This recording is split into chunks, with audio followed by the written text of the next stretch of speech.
Hi అండి, అందరికీ నమస్కారం. మీరు ఎంతగానో ఆదరిస్తున్న ఫుడ్ ఛానల్ ఫ్యామిలీ వంటికి స్వాగతం.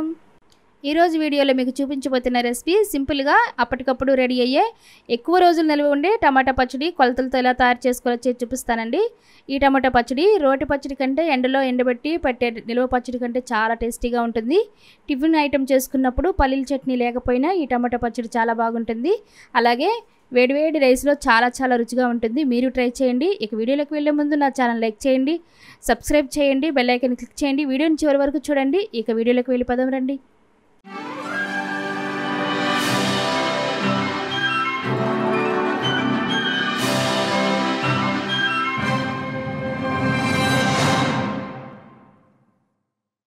పచ్చడికి కేజీ టమాటాలు తీసుకున్నానండి.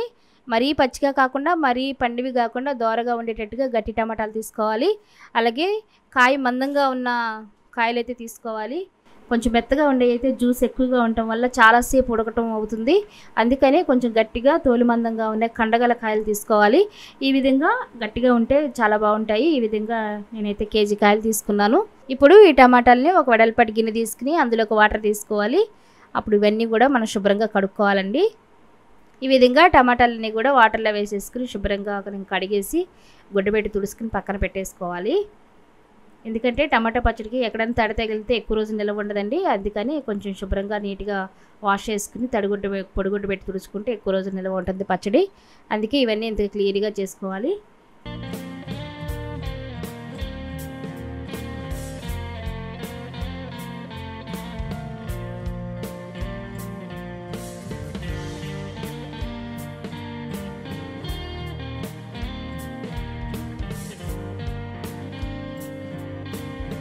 ఈ విధంగా కడిగి పెట్టుకునే టమాటాలని ఒక వెడల్పాటి గిన్నె తీసుకొని అది కూడా శుభ్రంగా పొడిగుడ్డతో తుడిసేసి ఈ టమాటాలని అందులో వేసేసుకోవాలి. ఇప్పుడు చూడండి, ఒక క్లాత్ తీసుకొని టమాటాలన్నీ కూడా తడి ఎక్కడ కూడా లేకుండా శుభ్రంగా తుడిచి వేరే గిన్నెలోకి వేసేసుకోవాలి. ఎందుకంటే తడి ఎక్కడన్నా ఉంటే పచ్చడి కొంచెం నిల్వ ఉండదు. అందుకని శుభ్రంగా మామూలుగా పట్టిన పచ్చడిలాగానే కొంచెం జాగ్రత్తలు తీసుకుంటే ఎక్కువ రోజుల పాటు మనకు నిల్వ ఉంటుంది. పద్దాగా చేసుకునేది కాదు కదండి.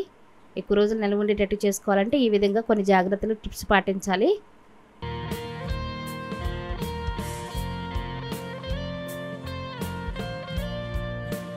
ఈ విధంగా ఎక్కడ తడి లేకుండా పొడి క్లాత్తో శుభ్రంగా తుడిచిపెట్టుకోవాలండి. ఈ విధంగా తుడిచిపెట్టుకున్నాను. ఈ విధంగా ఒక ప్లేట్ అయితే తీసుకుని దాన్ని కూడా పొడి క్లాత్తో శుభ్రంగా తడి లేకుండా తుడిచిపెట్టుకోవాలి. ఎందుకంటే మనం కట్ చేసిన ముక్కలు ఆ ప్లేట్లో వేసుకోవాలి కాబట్టి ఈ విధంగా చాకుతో కొంచెం 2-3 ముక్కలుగా ఒక్కొక్క బద్దను కూడా కట్ చేసి పెట్టేసుకోవాలి. ఎందుకంటే పెద్ద ముక్కలుగా పర్వాలేదు, చిన్నయైనా పర్వాలేదు. ఎందుకంటే వాటర్ అంతా బయటికి రావాలి కదా, టమాటాల్లో ఉన్న జ్యూస్ అంతా కూడా బయటికి రావడం కోసం ఇలా చిన్న ముక్కలుగా కట్ చేసుకుని ఆ ప్లేట్లోకి తీసేసుకోవాలి.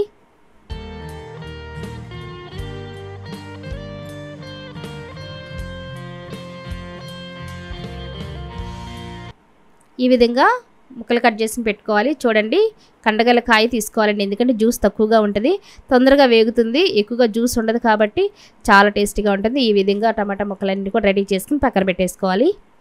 ఇప్పుడు స్టవ్ వెలిగించుకుని ప్యాన్ పెట్టుకుని ప్యాన్ పెట్టిన తర్వాత ఒక కప్ ఆయిల్ వేసుకోవాలి. ఎందుకంటే కేజీ టమాటాలకి ఒక 50 గ్రాములు ఆయిల్ అయితే వేయించుకోవడానికి పడుతుందండి. నేను కొలతలతో సహా మీకు చెప్తున్నాను, ఎక్కడ కూడా పాడవకుండా ఉంటుందని. మీరు ఆ టిప్స్ని పాటించండి.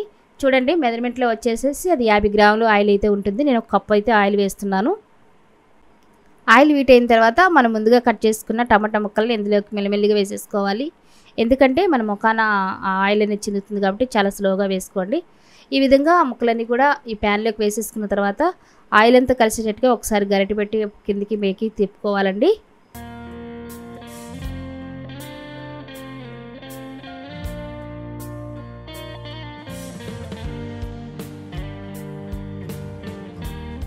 ఈ విధంగా టమాటా ముక్కలన్నిటికీ ఆయిల్ పట్టించేసిన తర్వాత ఒకసారి 15 నిమిషాల పాటు మూత పెట్టి ఉడికించుకోవాలి.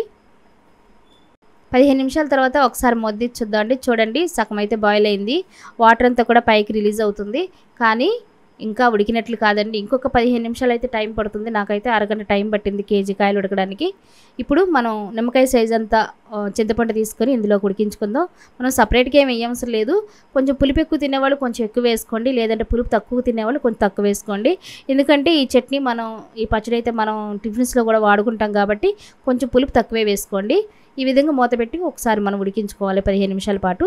చూడండి ఒక 15 నిమిషాల తర్వాత మళ్ళీ మోదించొద్దామండి. చూడండి మొత్తం అయితే ఉడికిపోయింది. ఆయిల్‌లో చక్కగా మనకి పైకి రిలీజ్ అయిపోయింది. వాటర్ అంతా జ్యూస్ అంతా కూడా ఉడికిపోవాలండి ఆయిల్‌లో. ఎక్కడ కూడా జ్యూస్ అనేది ఉండకూడదు. ఆయిల్ ఇలా సెపరేట్‌గా మనకి పైకొచ్చేయాలి. అప్పుడే ముక్క బాగా ఉడికినట్టు టమాటా. లేకపోతే పచ్చడి అస్సలు బాగోదండి. ఈ విధంగా మనం పైకి కిందకి ఒకసారి కలిపి చూపిస్తాను. మొత్తం బాయిల్ అయిపోయింది. కానీ మనం హై ఫ్లేమ్‌లో పెట్టుకున్నట్లయితే వెంటనే నీరు అనేది ఎగిరిపోతుంది. మాడిపోయే అవకాశాలు ఉంటాయి కాబట్టి లో ఫ్లేమ్‌లోనే అరగంట సేపు ఉడికించుకోవాలి. నిదానంగా ఆ జ్యూస్ అంతా ఎగిరిపోయేదాకా ఉంచుకుంటే ఆయిల్ తప్పకుండా పైకి రిలీజ్ అవుతుంది. అప్పుడు పర్ఫెక్ట్‌గా మనకి పచ్చడి అయితే రెడీగా ఉంది. మనం రెడీ చేసుకోవడానికి ఈ విధంగా ఉడికితే సరిపోతుంది. ఇక స్టవ్ ఆఫ్ చేసేసుకోవాలి. చూడండి ఇప్పుడు స్టవ్ ఆఫ్ చేసాం కదా! ఇప్పుడు ఈ టమాటా ముక్కల్లోనికి మనం కేజీ టమాటాలకి 50 గ్రాములు కారం అయితే సరిపోతుందండి.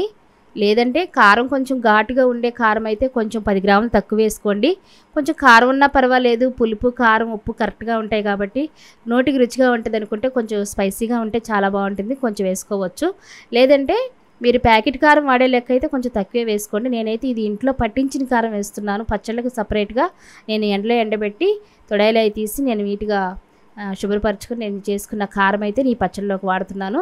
మీరు కూరల్లో వేసుకున్న కారం అయితే వాడొద్దండి. పచ్చి కారం మాత్రమే యూజ్ చేయండి. అప్పుడే టమాటా పచ్చడి చాలా బాగుంటుంది.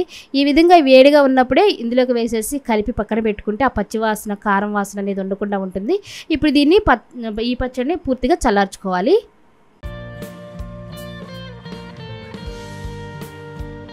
ఇప్పుడైతే టమాటా ముక్కలు పూర్తిగా చల్లారిపోయినాయి. ఇప్పుడైతే ఇందులోనికి మనం ముందుగా రెడీ చేసి పెట్టుకున్న ఆవపిండి వేసుకోవాలండి. ఆవాలు కొంచెం డ్రై చేసి దాన్ని పొడిగా చేసుకుని 1 టీ స్పూన్ వేస్తున్నాను కేజీకి. ఎక్కువ వేసుకుంటే చేదొస్తుందండి. చూడండి 1/2 టీ స్పూన్ మెంతి పొడి కూడా వేస్తున్నాను. ఇది చాలా ఫ్లేవర్గా చాలా బాగుంటుంది. ఎక్కువ వేసుకుంటే చేదొస్తుంది, ఎక్కువ వేసుకోవద్దు. ఆవపిండి 1 స్పూన్ వేస్తే మెంతిపిండి 1/2 టీ స్పూన్ వేసుకోవాలి. కొద్దిగా కచ్చాపిచ్చా దంచుకున్న ఒక 8 రెమ్మలు కూడా ఇందులో వేసుకోవాలి. తర్వాత రుచికి సరిపడా ఉప్పును కూడా ఇందులోకి వేసుకోవాలి. నేను సాల్ట్ వాడట్లేదండి ఇక్కడ.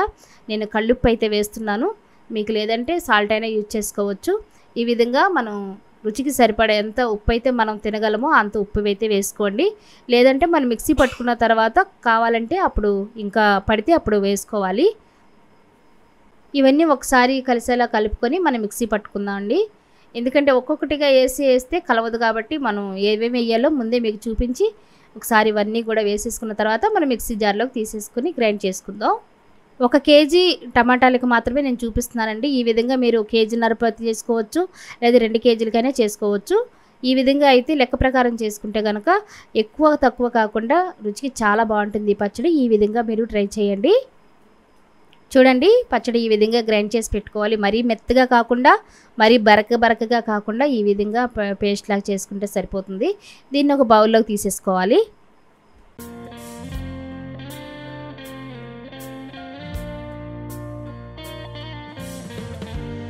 ఈ విధంగా గ్రైండ్ చేసుకున్న పచ్చడంతా కూడా ఒక బౌల్లో వేసుకున్న తర్వాత ఇప్పుడు ఉప్పు, కారం సరిపోయిందో లేదో టేస్ట్ చేయండి ఒకసారి. నేనైతే కొంచెం ఇంకా ఉప్పు పడుతుందండి. కారం అయితే సరిపోయింది. ఇప్పుడు ఇంకా ఇంకొక స్పూన్ అయితే మనం సాల్ట్ వేసుకోవాలి. ఇప్పుడు కారం కనుక సరిపోకపోతే మీరు మంటను బట్టి ఆ కారాన్ని బట్టి కారం కూడా కలుపుకోవచ్చు. నాకైతే కారం పర్ఫెక్ట్గా సరిపోయింది. మెంతిపిండి, ఆవపిండి కూడా సరిపోయింది. పులుపు కూడా పర్ఫెక్ట్గా సరిపోయింది. సాల్ట్ అయితే నేను కొంచెం వేసాను. మీరు చూసుకొని మీకు ఎంత కావాలంటే అంత కలుపుకోవచ్చు. ఈ విధంగా కలిసేలా ఒక్కసారి కలుపుకొని మనం పోపు రెడీ చేసుకుందాం అండి. చాలా సింపుల్గా రెడీ అవుతుంది టమాటా పచ్చడి. కానీ ఉడకడమే కొంచెం ఆలస్యం అవుతుంది. ఇప్పుడు స్టవ్ వెలిగించుకుని వేరే ప్యాన్ పెట్టుకుని ప్యాన్ హీట్ అయిన తర్వాత 1 కప్ ఆయిల్ వేసుకోవాలి తాలింపుకి. ముందు మనం ఉడకడానికి 50 గ్రాముల ఆయిల్ అయితే వేసామండి ముక్కల్లో. లేదా మీరు టమాటాలు తీసుకున్న క్వాలిటీని బట్టి మెత్తగా ఉన్న టమాటాలు అయితే 50 గ్రాములు కదండి, ఇంకొక 20 గ్రాములు ఆయిల్ ఎక్కువే పడుతుంది. ఎందుకంటే ఆయిల్ పైకి రాదు ఎక్కువ జ్యూస్ ఉంటే. కండగల కాయలు అయితే 50 గ్రాములు అయితే సరిపోతుంది. చూసుకోండి ఇక్కడైతే నేను ఇంకొక 50 గ్రాములు ఆయిల్ అయితే నేను వేస్తున్నాను తాలింపులోకి. ఆయిల్ హీట్ అయిన తర్వాత 1 టీ స్పూన్ సాయిపప్పు, 1 టీ స్పూన్ ఆవాలు, 1 టీ స్పూన్ జీలకర్ర, 4 ఎండుమిర్చి, 4 లేదా 5 ఎండుమిర్చి వేసుకోవాలి. వీటన్నిటిని కూడా ఒకసారి లో ఫ్లేమ్లో మనం తాలింపుకి వేయించుకోవాలండి. హై ఫ్లేమ్లో పెడితే మాడిపోతాయి కాబట్టి లో ఫ్లేమ్లోనే వేయించుకోండి. ఈ విధంగా తాలింపు అన్నీ కూడా దోరగా వేయించుకోవాలి. ఇప్పుడు ఇందులోనికి పొట్టు తీసి పెట్టుకున్న వెల్లుల్లి రెమ్మలు కొద్దిగా వేసుకోవాలి. ఎందుకంటే ఎన్ని అయితే తినగలరో అన్ని వేసుకోవచ్చండి. ఇన్ననే ఉండదు. చూడండి నేనైతే ఒక 12-15 వరకు అయితే వెల్లుల్లి రెమ్మలు వేసాను. ఇవి కూడా దోరగా వేయించుకుంటే రుచికి చాలా బాగుంటాయి. పచ్చడి అయిపోయేంత వరకు చక్కగా నూనెలో ఊరుతూ ఉంటాయి. దీని తర్వాత కొద్దిగా కరివేపాకు కూడా వేసి వేయించుకోవాలి. తాలింపు అయితే గుమగుమ వాసన వస్తుందండి.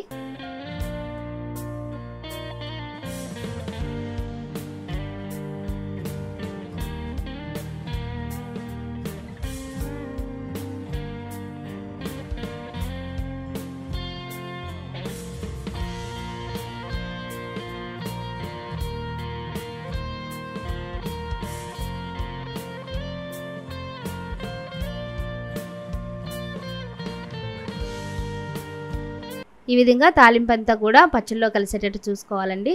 మొత్తం కలుపుకోవాలి ఒకసారి. ఆయిల్ అంతా కూడా మళ్ళీ పచ్చడికి అప్లై చేసేసుకోవాలి. ఈ విధంగా ఆయిల్ పైకి రిలీజ్ అవుతుంది. ఎక్కువ ఆయిల్ ఉంటేనే పచ్చడి ఎక్కువ రోజు నిల్వ ఉంటుంది. ఈ విధంగా లెక్క ప్రకారం కొలత ప్రకారం చేసుకుంటే ఈ పచ్చడి చాలా రోజుల వరకు నిల్వ ఉంటుంది. 2-3 నెలల వరకు ఫ్రిడ్జ్లో స్టోర్ చేసుకుని పెట్టుకోవచ్చు. ఎప్పటికప్పుడు కావాలంటే కొద్దిగా మనం వేరేగా తీసుకుని తినే ముందు ఒక 2 గంటల ముందు ఫ్రిడ్జ్లోంచి తీసుకుని సర్వ్ చేసుకోవచ్చు. టిఫిన్స్లోకి రైస్లోకి చాలా బాగుంటుందండి ఈ పచ్చడి. ఈ విధంగా రెడీ అయిన టమాటా పచ్చడిని ఒక గాజు సీసా తీసుకుని అందులో స్టోర్ చేసుకోవచ్చండి. ఇది ఫ్రిడ్జ్లో పెట్టుకుంటే చాలా రోజులు నిల్వ ఉంటుంది. ఈ విధంగా అయితే మొత్తం మన ఇంట్లో స్టోర్ చేసుకోవచ్చు. తడి స్పూన్లు అలాంటివి పెట్టుకోకుండా అండి మనం పొడిగా ఉన్న స్పూన్లు వరకు వాడితే ఎక్కువ రోజులు నిల్వ ఉంటుంది. చాలా టేస్టీగా ఉంటుంది. రంగు కానీ కలర్ కానీ ఏమీ పోదు, మాసిపోదు, చక్కగా చాలా బాగుంటుంది. ఈ విధంగా మీరు ట్రై చేయండి. అంతేనండి, గుమగుమలాడే టమాటా పచ్చడి అయితే రెడీ అయిపోయింది. ఇంకెందుకు కలిసి మీరు ఈ రోజే ట్రై చేయండి. ఏ విధంగా వచ్చిందో మీరు కామెంట్ రూపంలో తెలియచేయండి. ఇంకా నా వీడియోస్ నచ్చితే లైక్ చేయండి, షేర్ చేయండి, కామెంట్ చేయండి. నెక్స్ట్ వీడియోలో మళ్ళీ కలుద్దాం. Thank you for watching.